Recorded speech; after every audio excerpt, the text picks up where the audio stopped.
Lanford tells why Conley was placed in police station. Atlanta Journal, Sunday, June 1st, 1913. Chief of Detectives gives out statement relative to transfer of prisoner from the Tower to headquarters. Further questioning is planned by detectives. No arrangement yet made for Negro to confront. Frank report of finding girl's purse proves without foundation. The prosecuting officials connected with the Phagan case all denied Saturday evening that the state's theory of the murder has been changed by anything that the Negro sweeper Conley has said, but the fact that the Negro was transferred to police headquarters, where he can be freely examined by the detectives, seems to show that the officials are not fully satisfied with Conley's story of the crime as it now stands. Conley was permitted to leave the jail on an order signed by Judge L.S. Roan of the Superior Court. Conley was perfectly willing to accompany the officers anywhere they desired to take him.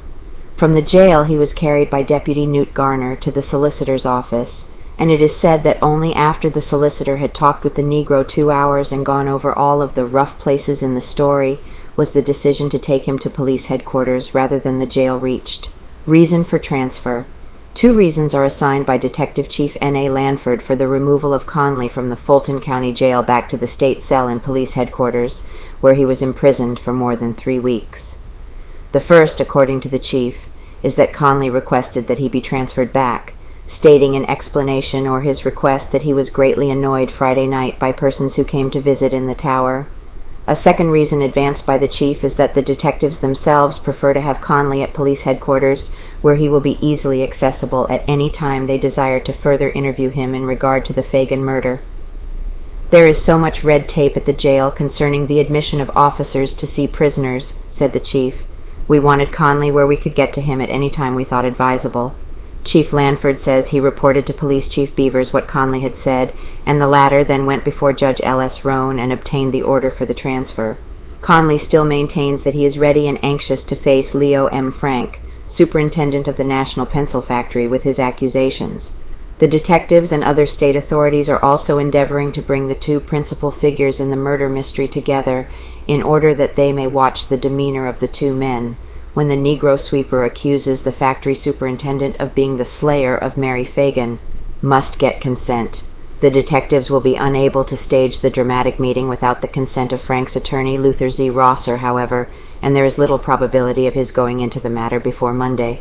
It was rumored efforts might be made to transfer Frank to police headquarters, where he would be under the jurisdiction of the city authorities and not the sheriff, but the rumor is groundless. Solicitor Dorsey refuses to comment on the statement of Conley as made to him in a 2-hour conference at his office Saturday. Closely examined, it is understood that the solicitor vigorously cross-examined Conley and made the Negro go into the most minute detail on every point in the case.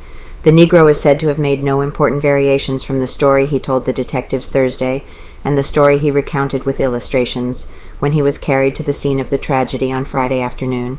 Chief of Police J.L. Beavers, who heard Conley's recital of his part in the tragedy at the pencil factory, was present at the examination before Solicitor Dorsey, and together the officials looked for flaws and rough places in the story. Conley's admission that he was an accessory after the fact of the crime has naturally made him the principal witness in the case, and the detectives are making every effort to secure corroborative statements, which bear even on the seemingly unimportant points of his sensational recital. Detectives Campbell and Starnes were present at the latter part of the Negro's examination by Chief Beavers and the solicitor, and they, it is said, will work towards securing evidence of a corroborating nature. Attorney William M. Smith has been requested by relatives of Conley to look after the Negro's interests, and he was admitted to the conference for a short time.